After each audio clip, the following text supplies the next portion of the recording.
10월 10일 브이로그입니다. 이번 영상은 제가 생각하는 가장 효율적인 증여 방법과 미라클 모닝 아침 루틴에 대한 영상을 담았습니다. 머리가 씨. 운동하러 가보겠습니다. 4시 57분입니다.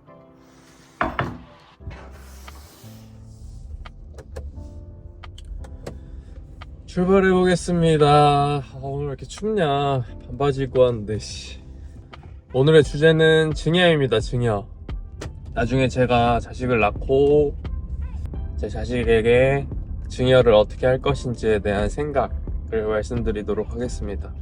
제가 생각하는 가장 효율적인 증여 방법은 교육이라고 생각합니다. 그 이유는 증여세가 없기 때문입니다. 한국의 증여세 세금을 이제 구간별로 나눠서 보면 구간이 높아지면 높아질수록 세율이 엄청나거든요. 그 세율 구간은 잘 기억이 안 나지만 제일 높은 구간에는 제 기억으로는 40에서 50%까지 됐던 걸로 기억을 해요. 그래서 진짜 부자들은 만약에 증여를 한다고 하면 엄청나게 많은 세금을 내겠죠. 증여를 할 때 세금을 안 내고 싶은 게 당연한 마음 아니겠습니까? 물론 세금을 내는 게 당연하긴 하지만 그 세금을 적게 내면서 증여를 많이 하는 게 개인적인 입장에서는 가장 효율적인 방법이겠죠. 그렇게 생각했을 때 내 자식에게 물려줄 수 있는 가장 효율적인 세금을 덜 내면서 가장 효율적인 방법은 교육비를 통해서 증여를 하는 게 좋은 것 같습니다. 이 생각은 제가 처음에 스스로 생각하진 않았는데요. 제가 생각하는 방법은 이따가 두 번째 말씀드릴 내용에 나오는데 닥신TV라는 유튜브를 보면서 닥신TV에 그런 내용들이 소개가 되고 그리고 뭐 다른 경제 유튜브들을 많이 챙겨보는데 그런 데서도 많이 얘기가 나오더라고요. 그래서 교육이 가장 효율적인 증여 방법이겠구나 하는 것을 크게 느꼈습니다. 사람들이 그래서 더 학군이 좋은 데로 이사 가려고 하고 지방의 다양한 부동산들도 보면 지방의 입지 조건을 결정하는 것들이 여러 가지 요소가 있잖아요. 그 중에 지방은 1번이 학군이거든요. 뭐 입지를 결정하는 요소 다양한 게 있겠지만 교통, 뭐 주변 환경, 그리고 주변 자연 경관, 상권 이런 것들이 있겠지만 그 중에서도 단연 사람들이 제일 중요하다고 생각하는 거는 학군인 것 같습니다. 그만큼 사람들이 자식을 교육하는 거에 대한 관심도도 높고 중요하게 생각하는 것 같고 그만큼 가치 있는 건데 세금을 내지 않는 증여 방식이다. 그러면 가장 효율적인 증여 방법이겠죠. 그래서 저는 첫 번째로 나중에 자식에게 증여를 한다고 하면 교육을 통한 증여를 가장 크게 생각할 계획입니다. 두 번째로 자식에게 이제 교육을 통한 간접적인 증여 방법 말고 직접적으로 증여를 한다고 하면 제 아이가 태어나자마자 주식 계좌를 열어주고 미성년자는 10년 기준 2천만 원까지는 증여세가 없는 것으로 알고 있거든요. 자식이 태어나면 계좌를 열어주고 그 2천만 원으로 미국 주식을 사줄 것 같습니다. 자식이 성인이 될 때까지는 가장 많이 가지고 있는 자원이 시간이잖아요. 시간이 흘렀을 때 그것에 대한 이익률로 따져보면 3년 전쯤에 제가 서울 부동산이랑 코스피랑 그리고 미국 나스닥이나 S&P 500 이런 것들의 연간 평균 수익률을 비교를 해본 적이 있거든요. 그 중에서 가장 수익률이 높았던 게 나스닥이랑 S&P 500이었던 것으로 기억을 합니다. 나스닥이 11% 정도였던 것 같고 13이었나? S&P 500이 8.5% 그 정도였던 것으로 기억을 하는데 수익률이 제일 높은 미국 주식을 사줄 계획이고요. 다양한 투자 방법이 있고 한데 굳이 뭐 부동산이나 이런 것들 생각하지 않고 주식을 생각을 한 이유는 부동산은 한번 사고 관리해야 될 게 좀 있잖아요. 세입자가 들어오게 되면 집안에서 이제 문제가 생겼을 때 뭔가 해결도 해줘야 되고 하는 것들이 있기 때문에 저는 그런 것들을 관리하면서까지 수익률이 다소 비교적으로 낮은 투자하고 싶은 생각은 별로 없거든요. 이러한 이유로 저는 자식이 태어난다면 증여세가 없는 최대 한도까지 자식에게 물려주고 그것으로 주식을 투자해 줄 생각입니다. 이거는 제 계획이고요. 제가 뭐 부자도 아니고 사는데 빠듯하고 그리고 여러 가지 돈 쓸 때가 있다면 그렇게 하기는 계획은 항상 바뀔 수도 있겠죠. 오늘은 나중에 제가 자식에게 어떤 방식으로 증여해 줄 건가 이런 것들에 대한 생각을 말씀드렸고요. 정리하자면 첫 번째는 교육을 통한 증여. 교육은 비과세이기 때문에 세금을 내지 않으면서 자식에게 증여를 해주는 효율적인 방법이다.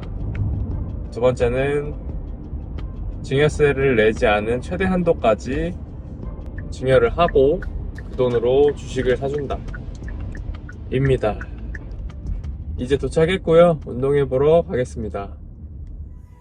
오늘은 하체고요.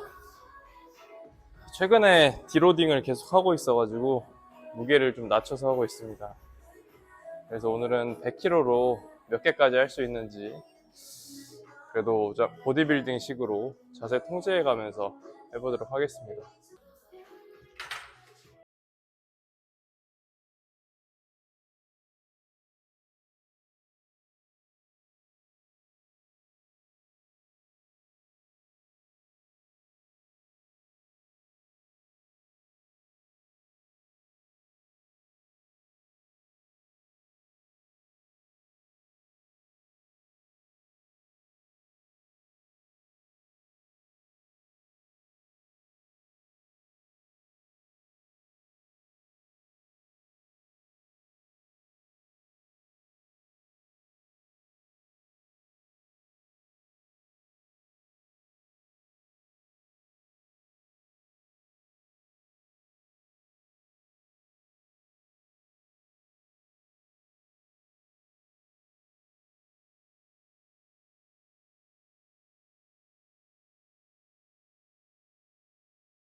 아, 20개네요, 20개.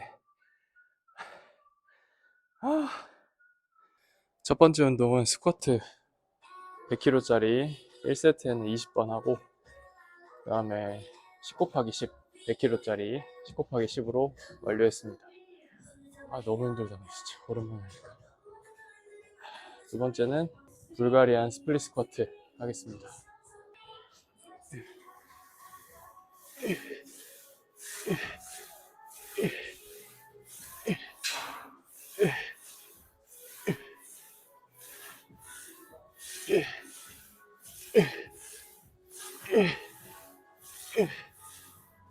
으씨.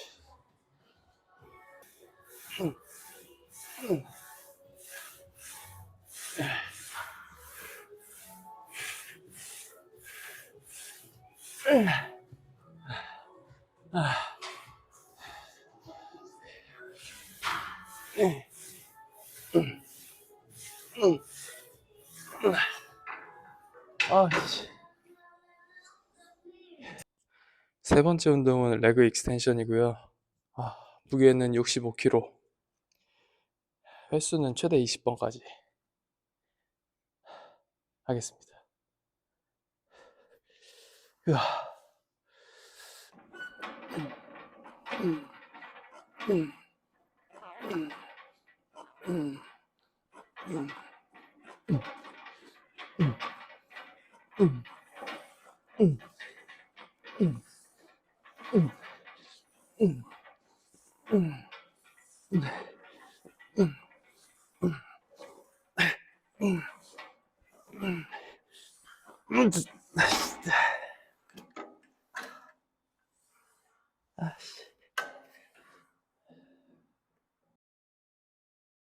오늘은 하체 운동 했고요. 디로딩으로 무게 낮춰서 100kg로 10 곱하기 10 했습니다. 그 10 곱하기 10 프로그램이 옛날에 되게 유행했던 프로그램이거든요. 슈퍼세트라고 해가지고 약간 어떤 느낌이냐면 운동 하나로 하체 운동 끝내기, 약간 이렇게 해서 짧은 시간에 고강도 운동 진행하는 히트 프로그램 있잖아요. 그런 것과 더불어서 몇 년 전인지는 잘 기억이 안 나는데 하여튼 유행했던 거라 옛날에도 10 곱하기 10 했었는데 그때 당시에는 제가 80kg로 했었던 걸로 기억을 합니다. 네, 이번에 디로딩 하면서 무게 낮춰서 100kg로 10 곱하기 10 하니까 감회가 새롭네요. 제 생각에는 진짜 무리하면 120도 가능할 것 같긴 한데 나중에 한번 도전해 보도록 하겠습니다. 그리고 오늘 컨디션이 약간 떨어져서 왜 그런가 생각해봤더니 역시나 오늘 목요일입니다. 목요일은 항상 컨디션이 썩 좋진 않은 것 같아요. 금요일은 이제 다음날 주말이다 생각하니까 정신적으로 약간 피로감이 덜하는데 목요일은 이제 월화수 쌓여있던 피로 플러스 다음날에도 출근을 해야 되니까 육체 피로와 정신적 피로 둘 다 오는 것 같아요. 이제 출근해 보도록 하겠습니다. 오늘도 좋은 하루 되세요.